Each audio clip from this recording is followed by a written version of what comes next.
So welcome everyone for a new weekly recap. Today we are going to talk about something very special about the spine, how the spine moves throughout the swing, and that's something I think is going to change everything in the way I approach my swing. And honestly, you may want to stick around for that explanation because that's something that is absolutely not intuitive at first. So I'm going to explain to you exactly how the spine moves throughout the golf swing first, and then after we will do the normal weekly recap and so on. But what led me to that, I'm going to show you because that's about me when I compare my swing to Rory's swing. And so let's get to it. See, so let's move to the slow mo because otherwise.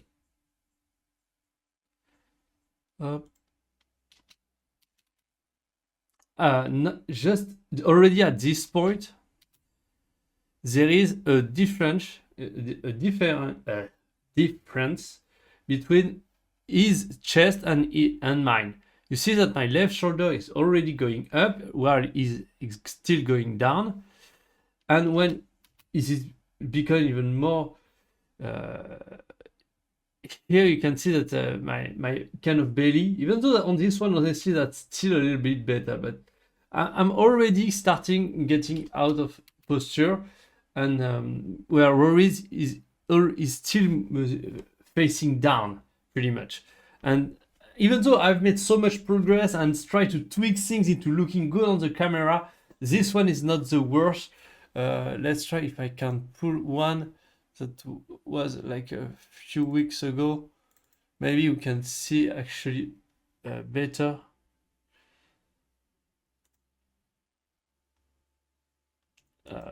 I choose the worst one possible because this one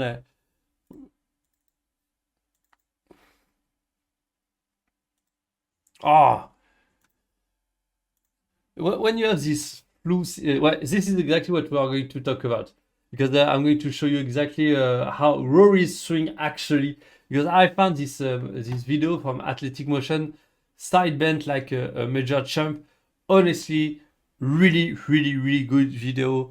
As I said in previous video, I'm not a fan of a lot of online teaching when it comes to golf, but what I like about what they are doing in Athletic Motion Golf is actually that they are showing the data.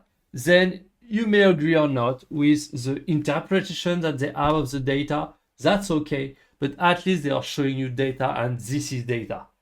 There is no interpretation. You can interpret it however you want, but this, what I'm going to show you, is data. I just want to find one that kind of makes sense. This one, much better quality.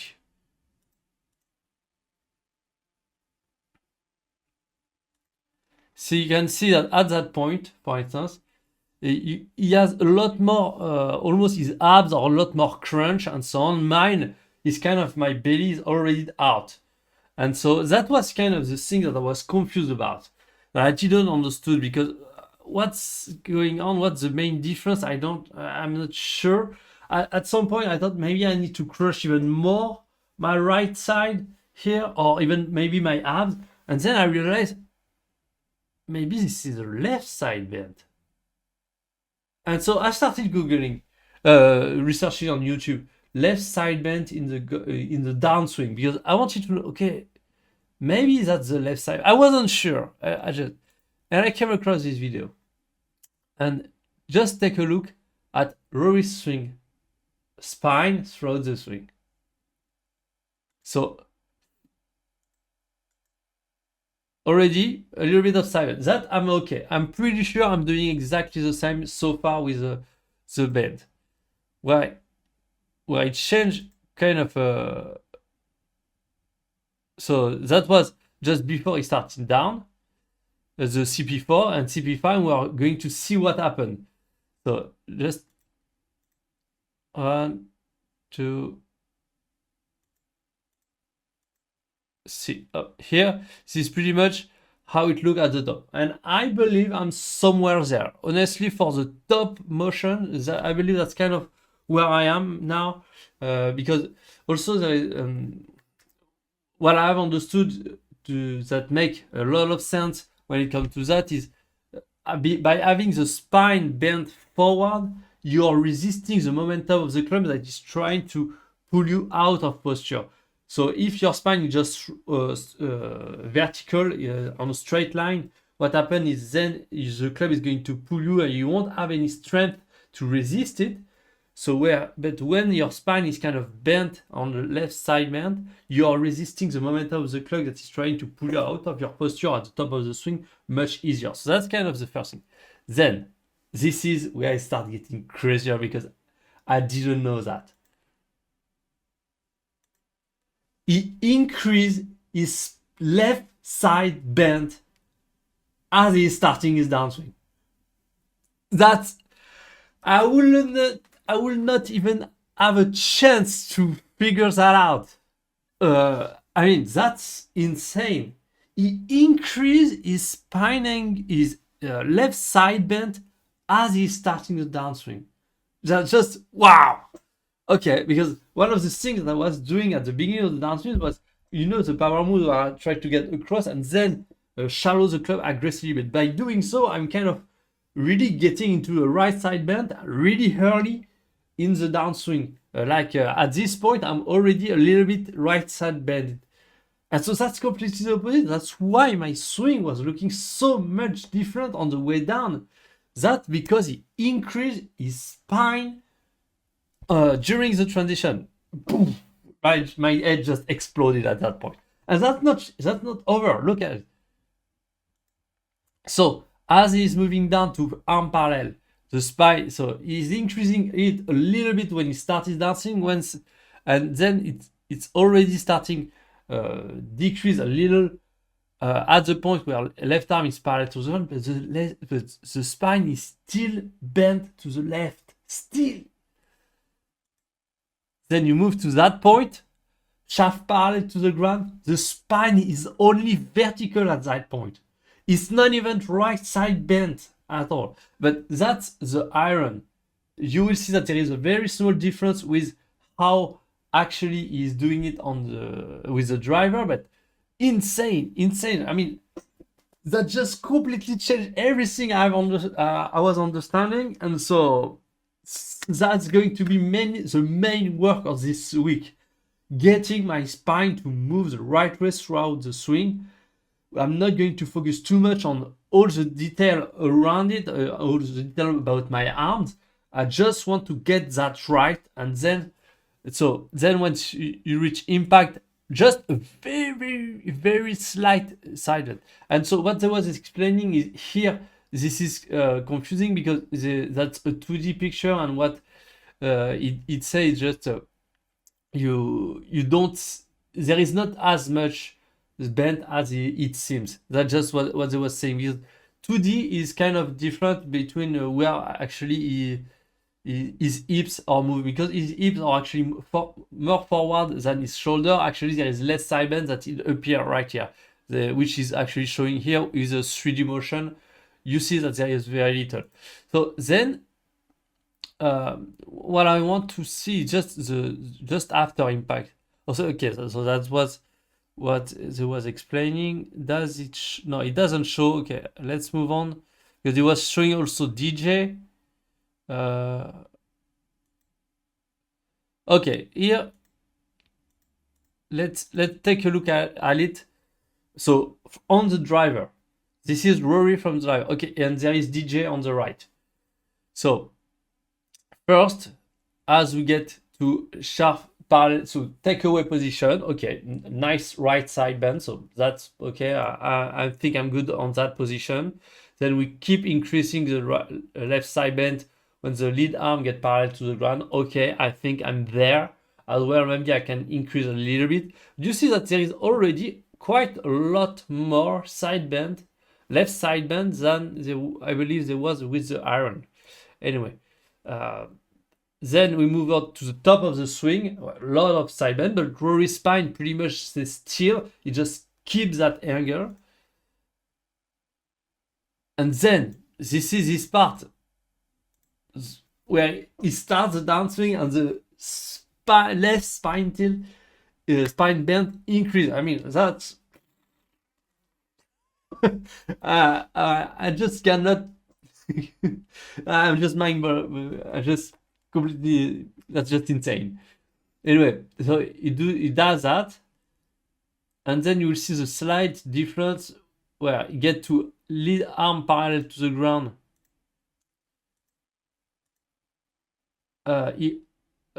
Lead arm parallel to the ground, so he already get back to vertical.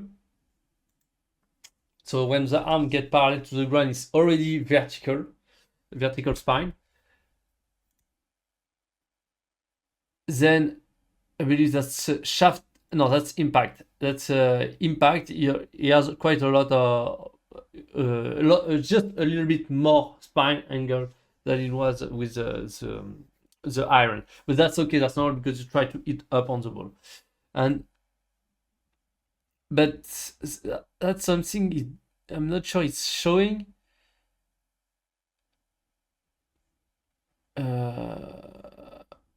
No, it's not gonna show. But what you was yes, it's showing. Okay, that was the key element that I wanted you to see. Is the maximum amount of right side bend actually occur after impact when the shaft get parallel to the ground. So that's insane. So let's just take a look at Rory's swing and mine, and we'll see, just to have a clear picture, okay, of what everything is need to be at every position on the swing. So here we already have a little bit of left side bend, which I believe maybe I can increase that a little bit, but that's something I'm already doing a little. Then here I believe I clearly have a little bit of left side bend. I can probably do it even more, and maybe that's going to help me get into that position. But you can see the reason you can see my right arm and his right arm above his left is because of the amount of, I believe, left side bend that I have and he have. And so I believe as long as we see the arm, that way just mean I have enough side bend. Here you can see as well at the sorry, just before the right arm is still above the left arm, which means you still have left side bend, and that's really a big cue here when we are looking at it. So here, so to get to that position, at that position, Rory's spine angle is increasing, to my understanding, and almost then get back to normal. But that's with the driver. So pretty much here, you see that. Yeah, that's kind of the issue here. That's good. That's good. Moving way too quickly up. So and at this point, you have just a little amount. I think I need to put kind of the number on it, because that's difficult to remember at each position what the side bend should look like. So maybe I'm going to add that to the edit just to remind it myself. But clearly here I'm having a lot, and that's also not a good side bend that I have, because you can have side bend with the hips moving forward or the spine actually tilted. And so what's the issue here is, even though you can see that my head and even maybe the shoulder, even though that's not really great, kind of the same. The issue is that the side bend that is created is actually coming from his hips moving forward and not his spine bending to the right, where me is almost quite the opposite. My hips are not moving forward at all, but I'm creating a ton of compression into my spine to the right. And so that's also something that's not very healthy and good for your swing long run. But that's kind of the thing I need to fix. Is kind of trying to keep my spine as straight as possible and using my hips to kind of bend sideways. Anyway, that's kind of the thing. So at this point, we have a little bit of side bend with the upper torso, But where it's interesting is actually when he's getting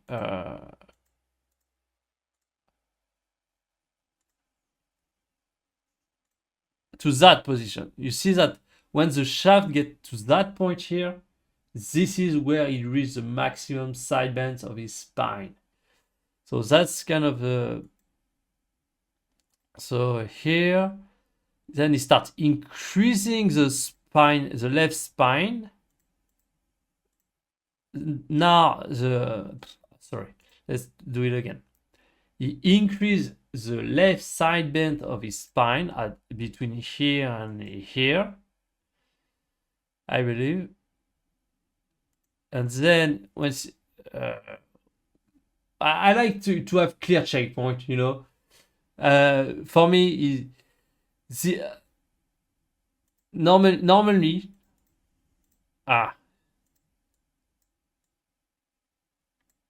normally this is at this point where his spine is getting completely upright, but maybe for me I need to compensate. So for me is I need to increase the side bend until my arm get parallel to the ground, then get my spine vertical when you reach what I call the delivery point, because even though the guys are talking about delivery point where the shaft is parallel to the ground, actually for me the delivery point is that point where the club is loaded to the maximum and then it starts releasing, and when you reach parallel to the ground, actually the club is already starting to release. So basically, when my arm are parallel to the ground, I need to reach maximum side bend. Then once my hands are getting to that position, I need to have no side bend at all, neither right, neither left. And then once I reach kind of this position, already having a little bit of side bend, just a fraction of right side bend. And then when we reach impact, a little more, and then the maximum side bend at this point. And so I did some tests at home and just to get the feeling of it, that changed quite a lot of things. So anyway, let's get to the weekly recap, shall we? First of all, with the actual following of the weight loss phase. I don't understand. I'm annoyed. I don't like to see that. So yeah, you see that it went up to this week. So you cannot go up while losing calories. That's kind of the thing you need to remember when you're losing fat and things are not going your way. What you can happen though is you can actually retain more water, and that's I kind of got the feeling on Sunday, because I'm weighing myself on Monday. I got the feeling that I had a lot of water in my system, and I wasn't going to be able to flush it out until for the Monday. And actually, until now, I was kind of trying just to manage it myself, but I believe I may need to start looking at it in detail, how to flush out the water you have in your system. I believe the Esperity technique, because, for instance, boxers, when they are weighing themselves for the weight class, they need to be as light as possible, and I believe they have techniques in order for them to flush out every single ounce of water that they have in their body, so they are as light as possible. Anyway, so even though that sucks, I would have really liked to see myself below 14 this week, because with 3 weeks left, now the goal of 10% seems really difficult. But you never know how much water I have actually stored. And also, what I'm seeing is, I know that the deeper I'm getting into the dieting phase, the tougher and tougher it's going to be to actually continue to lose fat at the same rate I was doing at the beginning. That's kind of something. Also, I feel that I kind of start that last week, without even realizing it, I started getting not comfortable, but I wanted to get comfortable. What I mean by that is the stress generated by the diet, the fact that I'm doing so much sport every single day, was generating a lot of stress. It's generating a lot of stress in my body, and because I'm starving all the time, this is really difficult to just relieve that stress. And so last week it was kind of, I was becoming a little bit complacent with the way I was tracking calories. I didn't really push. If we go here for this, you see that there is a lot of days where I didn't even reach 100 balls, and so that alone, maybe I don't believe that's the reason why I went up, but that's probably a reason why I didn't go down further. I believe the reason I went up from 14.5 to 15 is actually because of water retention, but maybe I could have get away with just having a even week, meaning staying at 14.5% if I did a better job of pushing myself to actually do the 100 balls, pushing myself to really count calories really good. So I believe that that's just a subconscious thing. I didn't even realize I was doing it, but it's like I wanted to kind of relieve the stress a little bit of my body, and so I thought, you know what, all the calories that I'm registering are pretty much the same every single. I know exactly the meal that I'm going to eat. I don't really need to track everything, so that was kind of relieving stress a little bit of my mind. That doesn't mean I went off track on my diet. Actually, I ate exactly the same thing I'm eating every single day, so I know it was good. But since I was eating a little bit less ball and so on, anyway, I'm going to get back on track this week. That the last 3 weeks of this dieting phase, I need to push it through, even though that's becoming very hard and so on. Also because of the psychological issue I have with that, because this is stressful on my body. I have less energy, and so of course when my swing doesn't look good, or I thought I had a breakthrough in understanding with Rory swing and so on, and I try and it doesn't work out, and I'm on the diet, I'm tired, I'm sleeping less, and so on. All of those things can add up and start becoming a lot more draining. So yeah, that start becoming the tough part of this cycle, but don't worry, I believe that's kind of going to be the toughest part of the year, pretty much, because all the part after that I will have food. So that won't be that stressful. That will be stressful for a completely different way, for a completely different reason. But this part where I'm trying to lose fat and get back to 10%, which probably I will fail, but at least I will know that, okay, the hard limit is pretty much, because I started at 19% body fat, 19.4. So we will see after 9 weeks. So if I finish at 13 or 12, okay, 19 is a little bit too high to start with. So I need to make sure that I don't get that high next year, because I'm going to do that every single year, pretty much. Now that's just a given. I'm doing that every single year. And I explained to you before why. Is because once you do this cut at the beginning, during the pre-season, then you want to be in a kind of bulk or just steadily increase fat, not because you want to increase fat, but because you want to be in a caloric surplus to have enough energy to perform on the golf course during competition event and so on. And that moment is not the best time to actually cut or be in the calorie deficit. And so that's kind of the do whatever that if you want is going to change really depending on how high I am. If I am at 13 by the end of this cycle, I can pretty much do what I want.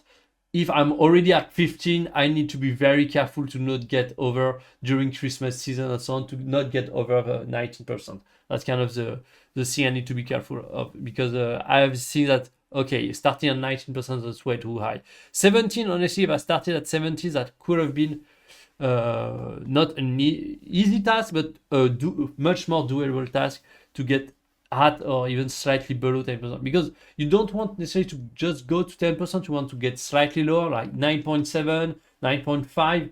That way, when you start introducing food again, you are going to increase a little bit of fat, but you are still get into the 10% range. Anyway, I believe I didn't put the speed here.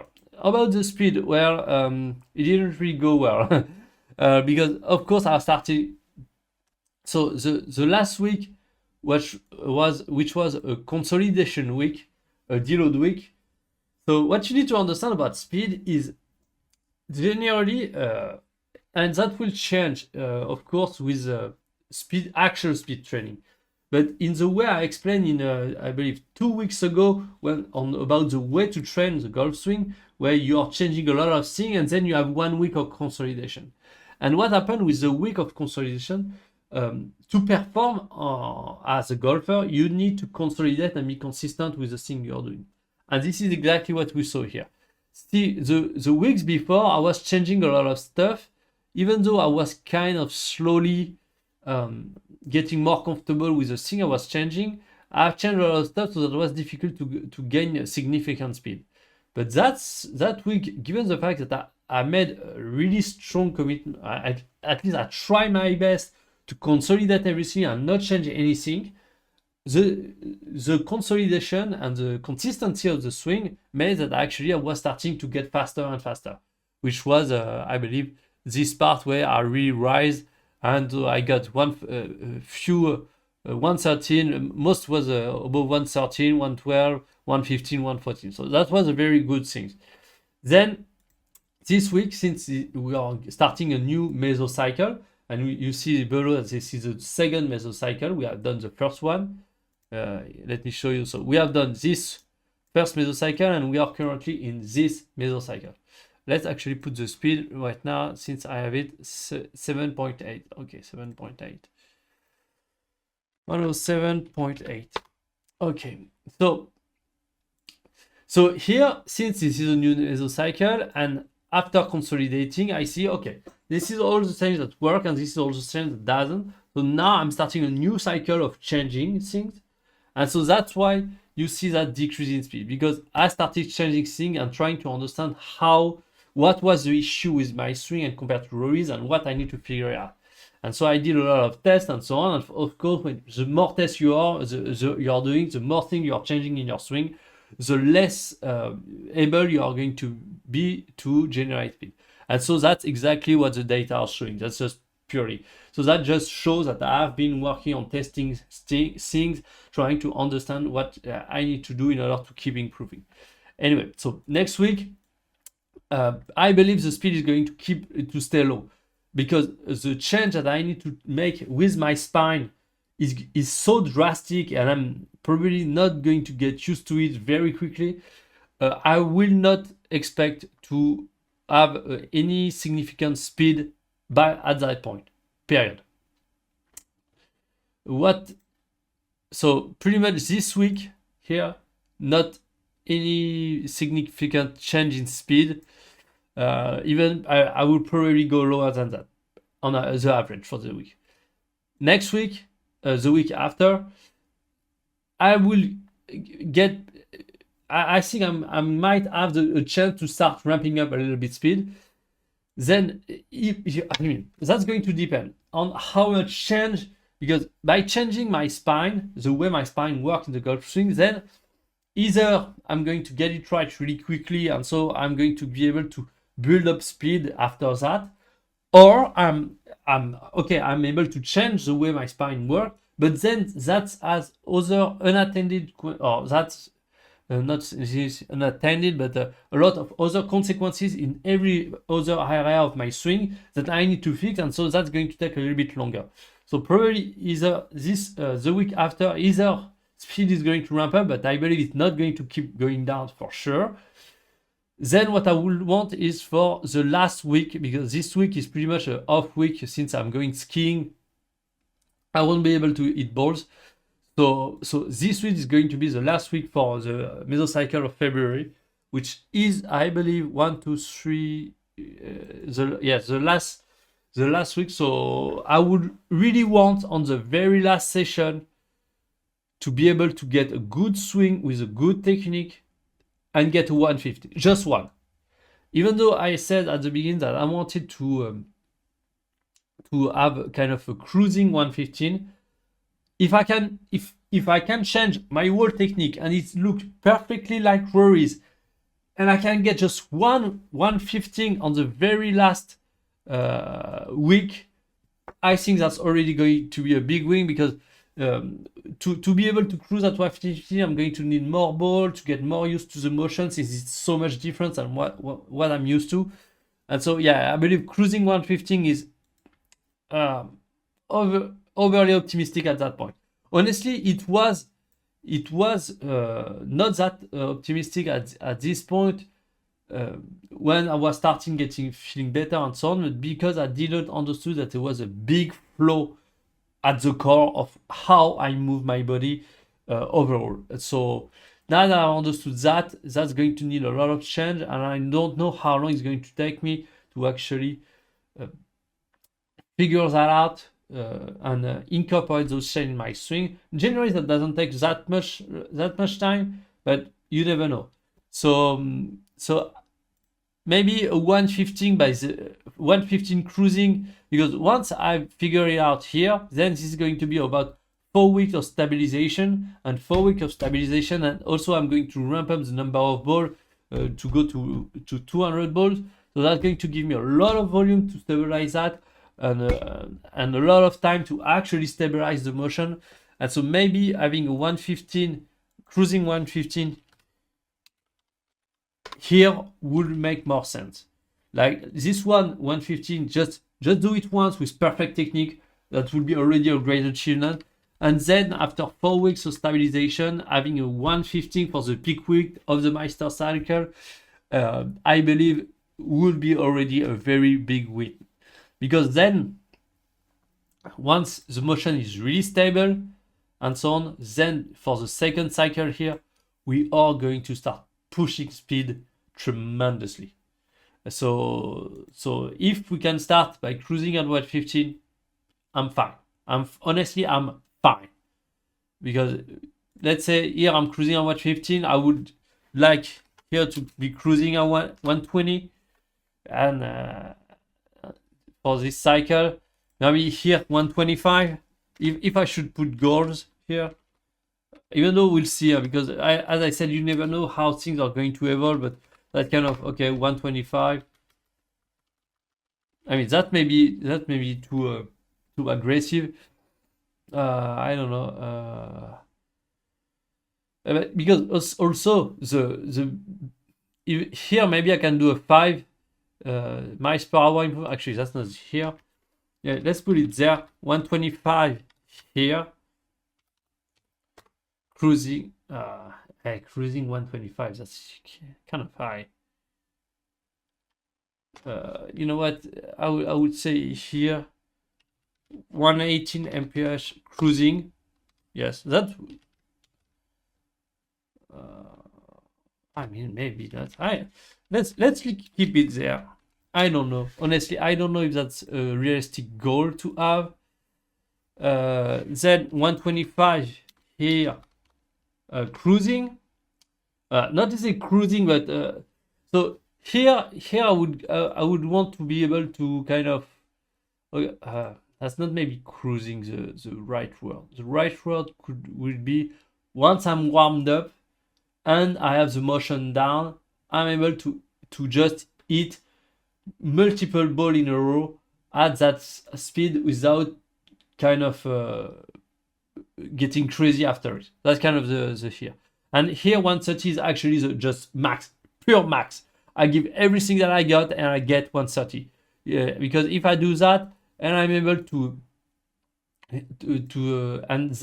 because the idea of being able to swing 130 is going to push the 125 just that I get before to a really cruising. It just means, okay, now that I swing 130, I'm able to swing without even retrying that hard between 120 and 125. That's kind of the goal. Here, I kind of need to, for this 125 that I'm looking here, in my mind, that's not a try hard, but that's, okay, I've warmed up 120 balls or something, or 100 balls. My motion is perfectly right. I'm nailing down every detail of the swing, applying force absolutely perfectly. And I don't need a lot of energy, but I'm getting 125 because the swing is so efficient. That's kind of the thing. But to get there, I need a lot of practice and so on during one session. That's not a 125 that I can do like that in the golf course. That's just a 125 that I can do at 85% of my effort, but because I'm nailing down every single part of the swing during my practice session. But then the goal is to push that to 130 with 100% of my energy. So this 125 actually become more something that I can actually pull off on the golf course. Anyway, that's kind of it. So for the mesocycle, the day that I really fucked up was this one. I don't believe that's the one that actually made me gain weight. That's why I say it's more I would say it's more water retention. But other than that, the other day I kind of did a good job. It's just on this day it was my sister's birthday, and so I didn't have time for actually go work out. Also, I was afraid that if I do work out on the evening last 2 weeks ago, I believe. No, last week I actually did that before actually eating anything. I went on and do cardio, and actually I saw that I was losing muscle. So I was afraid of that, but I finally end up losing muscle anyway this week. So yeah, it's better. I'd rather lose a little bit of muscle and not gain fat. But yeah, that's kind of the thing, the priority shift that I need to do. So this week on this side was pretty insane, to say the least, and that's so first of all, on heavy bench with a elastic band 140, light bench I passed 100. Deadlift 170, and so that's kind of the goal I have for this week. I would like to try heavy squat with the elastic band at 180. Actually pass, I believe I can pass 140 this week with a squat, normal squat. So redo the PB of last week, but trying to do 2 reps on the bench. And for the light deadlift, I would want to actually do the 180. It's been a couple of weeks since I didn't do the heavy deadlift. Since this week I had a day off because I didn't go to the gym, so I didn't do it. But also I'm kind of afraid because that's so heavy that last time I actually hurt myself. So yeah, maybe there is some. But what was insane is actually I did my 10 rounds of workouts sub 40 minutes. I mean, honestly on that day when I tried, I wasn't even trying. It just, I thought, you know what, I'm not going to do any break in between rounds. I'm just going to do them because I felt that my body could actually handle it. That was hard. That was really, really hard. So I did the first 5 rounds in a row, and generally after 5 rounds I take a little break of 2-3 minutes or even 5 minutes sometimes, and then I continue. But here I didn't do. After the 5 rounds I just kept going, and so the more I kept going I realized, oh shit, I'm getting closer and closer. Maybe I can actually pull it off. I can actually get a sub 40 minute 10 rounds. And so, well, over the last 3 rounds, the 8th, 9th, and 10th round, I started getting faster and faster and faster because I wanted absolutely to get under 40 minutes. And yeah, I done it. And on day 5, actually, I did it again without even. I said to myself, okay, you know what? You just do it again. Just don't make a break and so on. And I believe my body started getting so efficient that. And also, that's also something I want to say about compare here. See, until now, I was adding things to the workout. I was either for the first, actually, from here to here, I was adding rounds. I was adding volume of training every single week, adding more and more volume of training. Actually, for this one. Here, for the deload week last week, I just didn't do. I just kept going with the same amount of volume because I reached 10 rounds and I kept going with 10 rounds. And I believe this is where things start getting a little crazy here. See, I already do my 10 rounds. My body is able to do it under 40 minutes, which means I reach a point of peak efficiency. Peak fitness, peak efficiency. So my body is using every bit of resources. Probably my CO2 max going through the roof as well. So that's also why it starts becoming probably more difficult to lose fat, is because my fitness level start getting so high that actually to burn fat that start becoming really difficult, because my body is just so efficient with the resources it has. And so that's kind of the thing also. So either if I want to keep going with the same fight rate, I need to do more. So what I'm thinking is either I need to push not only 100 balls on the driving range, but really try to go to 120, 125, or even 150 balls to be able to keep up with the fact that my metabolism is really ramping up, and actually it start becoming more and more difficult to lose fat. So that's kind of the main issue that I have at the moment. So I still believe that I lost fat this week, and the fact that it doesn't reflect in the number is because of water retention. I do believe that, but I also believe that I didn't lose as many fat as I did over the last few because over the last few weeks. I believe my rate of losing fat is start to decrease. So, and that's where it's really, really tough now, because I start getting really tired. My endurance instead of handling the stress of dieting starts getting low. And so just the thought of me pushing even harder at that point,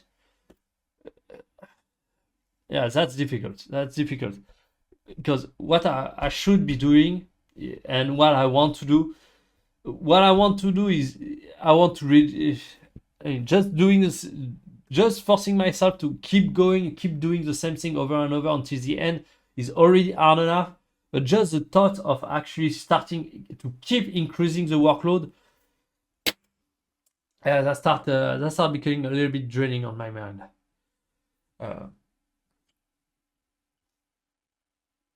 I mean, if I want to lose fat, I need to keep going, but yeah, I start reaching a point where I just don't want to do it. I can't do the same thing I've been doing until now. Eating 100 balls on the range, do my 10 rounds, do my workout. Even, you know what? Even I can, because I stopped doing the boxing thing at the beginning, since it's a little bit tough on my joint to do it every single day. You know what? I can even start doing that again. But thinking that I need to push myself even harder, yeah, no, I don't want to do it. I just don't want. But I'm gonna have to do it. Because my body is becoming more and more efficient, and so because this, to get sub 40 minutes, I need to put a lot of effort. Get above 40 minutes doesn't require any effort anymore. So, and if it doesn't require any effort, you're pretty much not burning fat. Maybe what I need to do is focus more on hypertrophy side.